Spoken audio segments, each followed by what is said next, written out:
6 দিনেও সমাধান হয়নি ওয়েব ভিত্তিক পদ্ধতির সার্ভার সমস্যা। এ কারণে বন্ধ রয়েছে সব ধরনের সঞ্চয়পত্র বিক্রি। একই সাথে মুনাফার অর্থ তুলতে না পারায় ভোগান্তিতে পড়েছেন অনেক গ্রাহক। কর্তৃপক্ষ আশ্বাস দিচ্ছে বুধবার থেকে এ সমস্যার সমাধান হতে শুরু করবে। ধীরে ধীরে টাকাও তুলতে পারবেন গ্রাহকেরা। নিরাপদ ও ঝুঁকি কম থাকায় নিম্ন ও মধ্যবিত্ত মানুষের বিনিয়োগের প্রথম পছন্দ সঞ্চয়পত্র, যার সুদের টাকায় চলে অনেকের সংসার, মেটানো হয় চিকিৎসা সহ নানা খরচ।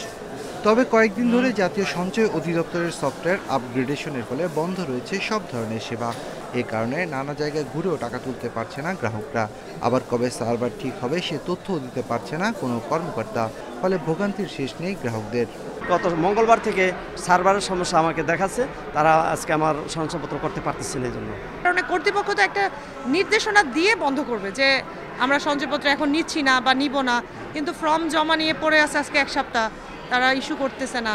সঞ্চয়পত্র করতে এসে দীর্ঘ সময় অপেক্ষা করে শেষ পর্যন্ত অনেক গ্রাহক ফিরে যান সার্ভার জটিলতার কারণে। সঞ্চয়পত্র করতে আসছে, আইসা দেখি বন্ধ, এখন একটু খারাপ লাগছে। কষ্ট তো হচ্ছে, এ স্বাভাবিক, এটা কষ্ট, এটার উপর তো ডিপেন্ডস করে আমরা রিটায়ার্ড পারসন এখানে চলে আরি। কষ্ট তো অনেক কষ্ট, অনেক কষ্ট। ধর মাসের শেষে পাইতাম এটা, তা আমার খরচটা হইতো আর কি, এখন তো এটা হইতেছে না। সঞ্চয় অধিদপ্তরের মহাপরিচালক জানালেন বুধবার থেকে সমস্যার সমাধান হতে শুরু করবে। ধীরে ধীরে টাকাও তুলতে পারবেন গ্রাহকরা। অর্থ মন্ত্রণালয়ের একটি প্রজেক্ট আমাদের অটোমেশনের কাজগুলি করে থাকে এসপিএফএমএস, এবং তাদের সাথে আলোচনা হয়েছে, তারা অ্যাসুরেন্স দিয়েছে যে আগামীকালের মধ্যে এটি তারা সম্পন্ন করতে পারবে। সঞ্চয়পত্রের সুদের হার বৃদ্ধির প্রজ্ঞাপন শিগগিরই হবে বলে জানায় সঞ্চয় অধিদপ্তর। Shafil Alam Sujan, Independent News, Dhaka. এ বিষয়ে বিস্তারিত জানাতে সিলেট থেকে যোগ দিচ্ছেন বিআইবিএম এর অধ্যাপক মাহবুবুর রহমান এবং চট্টগ্রাম থেকে আমাদের সহকর্মী আব্দুল্লাহ রাকিব। শুরুতে আমরা যাচ্ছি চট্টগ্রামে সহকর্মী আব্দুল্লাহ রাকিবের কাছে জানতে। রাকিব, আমরা জানি যে গত 5-6 দিন ধরে কিন্তু সঞ্চয়পত্র সার্ভার জটিলতার কারণে বিভিন্ন সমস্যা হচ্ছে, গ্রাহকরা টাকা তুলতে পারছে না। তো ঢাকার সমস্যার কথা আমরা দেখেছি, চট্টগ্রামের বিষয় আমাদেরকে জানান।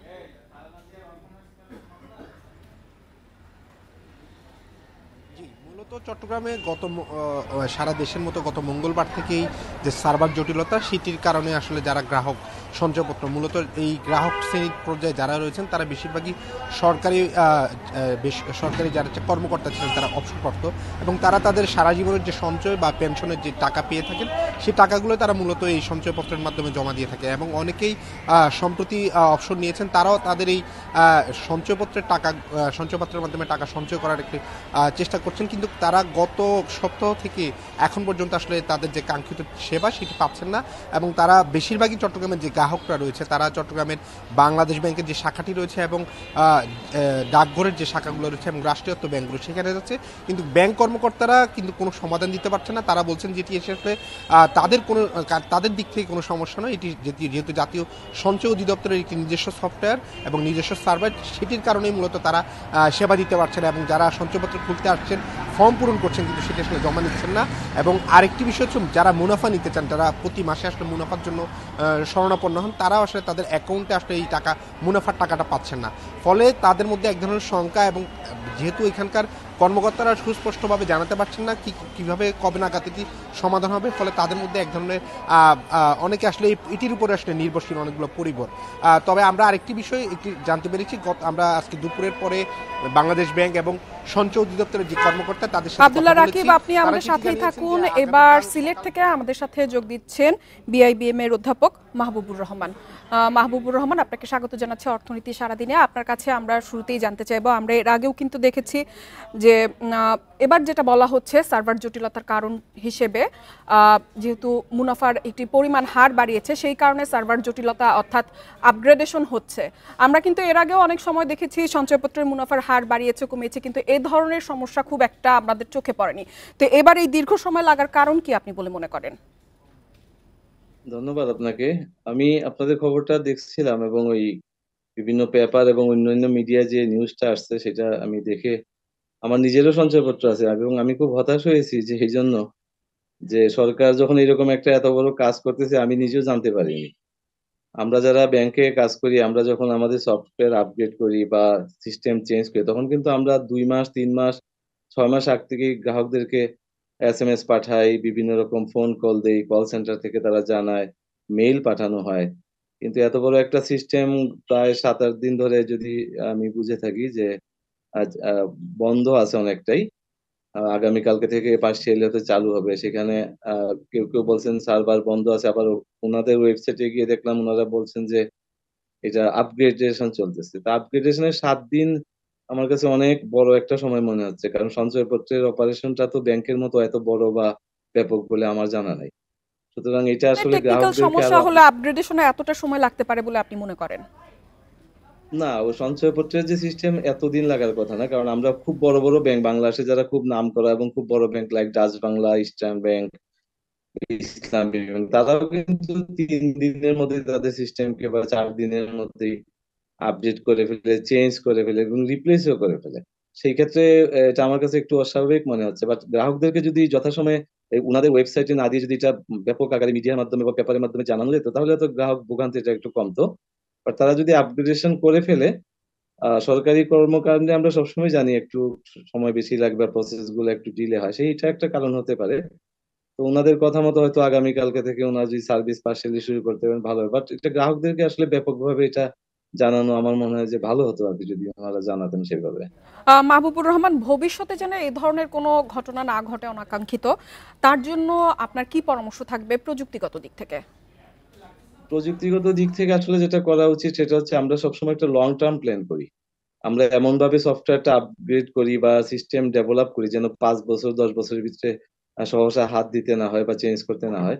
সেই ক্ষেত্রে আমরা যেটা করা উচিত সেটা হচ্ছে যে দীর্ঘমেয়াদী পরিকল্পনা যদি আমাদের থাকে, সেই পরিকল্পনায় যদি আমরা এমনভাবে সিস্টেমটাকে ডেভেলপ করি যে সহসাই এরকম আমাদের চেঞ্জ করতে হয় না বা আপগ্রেড করতে হয় না বা হার্ডওয়্যার সফটওয়্যার গুলো আমরা এমনভাবে যদি কিনি যেগুলো দীর্ঘমেয়াদী at least 5 to 10 ইয়ার্স যায় তাহলে আমার মনে হয় যে এটা এড়ানো সম্ভব। আরেকটা হচ্ছে গ্রাহকদেরকে অনেক আগ থেকে আসলে প্ল্যান করে সুন্দরভাবে তাদেরকে বুঝানো এবং খুব বেশি দিন ডিলে না করা। কারণ এটা হচ্ছে বিশাল সিস্টেম।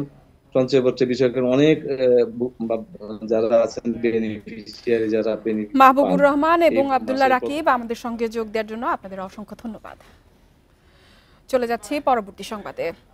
দেশের বাজার স্থিতিশীল করতে পাকিস্তান থেকে আতপ চাল কিনবে সরকার। মঙ্গলবার এ বিষয়ে খাদ্য মন্ত্রণালয়ের সম্মেলন কক্ষে খাদ্য অধিদপ্তর ও ট্রেডিং কর্পোরেশন অফ পাকিস্তানের মধ্যে সমঝোতা স্মারক সই হয়। পাকিস্তান থেকে G2G ভিত্তিতে চাল কেনা হবে। খাদ্য মন্ত্রণালয়ের এক সংবাদ বিজ্ঞপ্তিতে বলা হয়, দেশের চালের বাজার স্থিতিশীল এবং অর্থনৈতিক ও বাণিজ্যিক সম্পর্ক বৃদ্ধি ও শক্তিশালী করবে। ট্রেডিং কর্পোরেশন অফ পাকিস্তানের চেয়ারম্যান সৈয়দ রাফির বশির শাহ এবং খাদ্য অধিদপ্তরের মহাপরিচালক আব্দুল্লাহ খালেক সমঝোতা স্মারকে সই করেন। এ সময় খাদ্য সচিব মাসুদুল হাসান, পাকিস্তানের বাণিজ্য মন্ত্রণালয়ের ঊর্ধ্বতন কর্মকর্তারা উপস্থিত ছিলেন।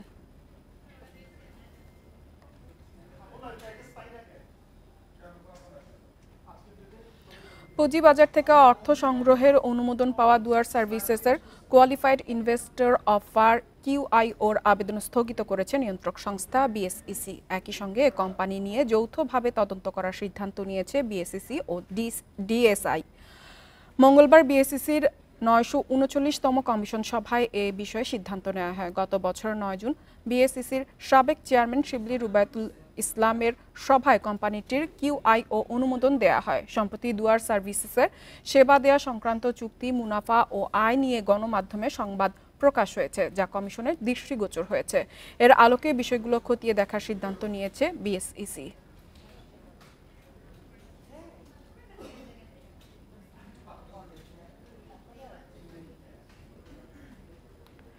সরকারের ভ্যাট ও সম্পূরক শুল্ক বৃদ্ধির সিদ্ধান্তে দেশের সার্বিক অর্থনীতির উপর নেতিবাচক প্রভাব ফেলবে বলে মনে করছেন ব্যবসায়ীরা। মঙ্গলবার জাতীয় প্রেস ক্লাবে এক সংবাদ সম্মেলনে ব্যবসায়ীদের শীর্ষ সংগঠন FBCCI বৈষম্য বিরোধী সংস্কার পরিষদ এ দাবি করেন।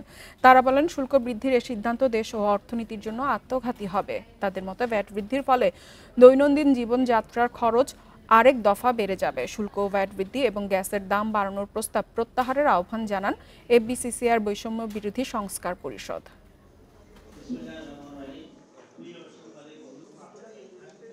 দেশের সাধারণ মানুষের কথা বিবেচনা নিয়ে এবং দেশের স্বাভাবিক অর্থনৈতিক কার্যক্রমকে ত্বরান্বিত করার লক্ষ্যে মূসক ও সম্পূরক শুল্ক বৃদ্ধির সিদ্ধান্তকে পুনর্বিবেচনার জন্য সরকারের প্রতি ব্যবসায়ী সমাজের পক্ষ থেকে আহ্বান জানাচ্ছি।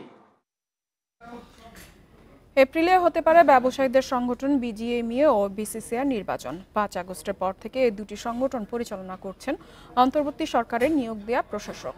তারা জানান, সংগঠনের সংস্কার আনতে এবং রাজনৈতিক প্রভাব মুক্ত করতে নির্বাচনে দেরি। তবে ব্যবসায়ীরা বলছে, নির্বাচিত কমিটি দায়িত্ব পেলে আমদানি রপ্তানি বাড়বে। 5 আগস্ট পট পরিবর্তনের পর পদত্যাগ করেন এফবিসিসিআই ও বিজিএমইএ এর সভাপতি। সংগঠনগুলো চলছে প্রশাসক দিয়ে। 10 জানুয়ারির মধ্যে নির্বাচন করার কথা ছিল, কিন্তু এখনও তা হচ্ছে না।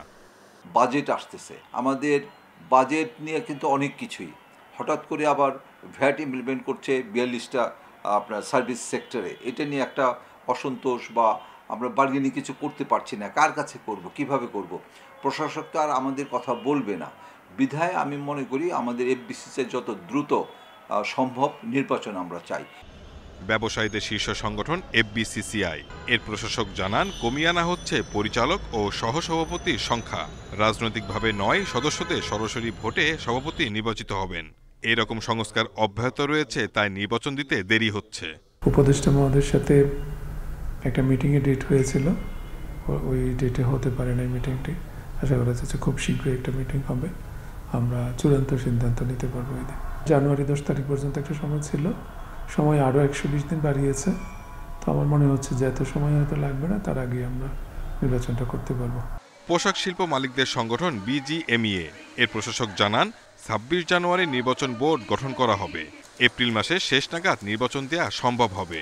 আমরা ঐক্যমতে পৌঁছেছি যে আমরা নির্বাচনে এই মাসে, জানুয়ারি মাসের শেষ নাগাদ আমরা নির্বাচনী যে বোর্ড সেটা গঠন করব এবং ইনশাল্লাহ এপ্রিলের শেষ সপ্তাহে, এপ্রিলের মধ্যে আমাদের নির্বাচন সুষ্ঠু সম্পন্ন হবে ইনশাল্লাহ। এ মাসে হালনাগাদ ভোটার তালিকা প্রকাশ করা হবে বলেও জানান বিজিএমইএ এর প্রশাসক। Shahid Ahmed, independent News, Dhaka. সবচেয়ে বেশি প্রবাসী আয় আসার দেশ হিসেবে টানা 3 মাস শীর্ষে রয়েছে যুক্তরাষ্ট্র। আগস্টে দেশের রাজনৈতিক পট পরিবর্তনের পর যুক্তরাষ্ট্র থেকে প্রবাসী আয় আসা বেড়ে গেছে। দেশটা থেকে প্রবাসী আয় আসা ধারাবাহিকভাবে বাড়ছে। এতে করে মধ্যপ্রাচ্যের দেশ সংযুক্ত আরব আমিরাতকে পেছনে ফেলে সবচেয়ে বেশি প্রবাসী আয় প্রেরণকারী দেশের তালিকায় উঠে গেছে যুক্তরাষ্ট্র।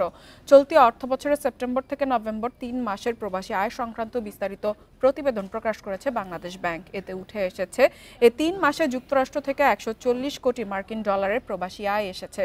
তালিকায় দ্বিতীয় সংযুক্ত আরব আমিরাত থেকে এসেছে 99 কোটি ডলার। প্রবাসী আয় পাঠানোর দিক থেকে শীর্ষ 10 দেশের তালিকায় এরপরে রয়েছে যথাক্রমে সৌদি আরব, মালয়েশিয়া, যুক্তরাজ্য, কুয়েত, ইতালি, ওমান, কাতার ও সিঙ্গাপুর। এদিকে টানা তৃতীয় কার্যদিবসেও সূচক কমেছে দেশের 2 শেয়ার বাজারে। ঢাকা স্টক এক্সচেঞ্জে প্রধান সূচক কমেছে 1 পয়েন্ট, একই সঙ্গে কমেছে লেনদেনও। মঙ্গলবার লেনদেন শুরুর প্রথম 10 মিনিটে ডিএসইর প্রধান সূচক 16 পয়েন্ট বেড়ে যায়, তবে দিন শেষে সূচক 1.01 পয়েন্ট কমে ডিএসইএক্স দাঁড়িয়েছে 5150-এ। তবে আজ বেড়েছে বেশিরভাগ কোম্পানির শেয়ার ও মিউচুয়াল ফান্ডের দাম বেড়েছে 181টি প্রতিষ্ঠানের, কমেছে 131টির এবং অপরিবর্তিত রয়েছে 64টি কোম্পানির শেয়ারের দর।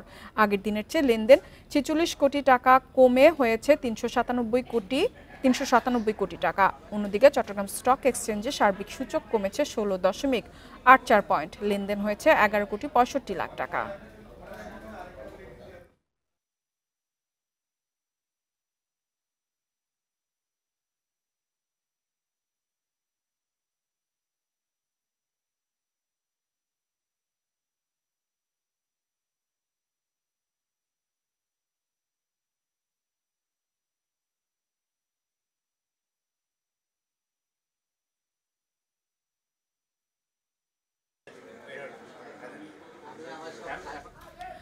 আর এই ছিল অর্থনীতি সারাদিনের আজকের আয়োজনে। ইন্ডিপেন্ডেন্ট টেলিভিশনের সব খবর আরও জানতে চোখ রাখুন ফেসবুক, ইউটিউব এবং এক্সে। আমন্ত্রণ আমাদের পরবর্তী সংবাদে।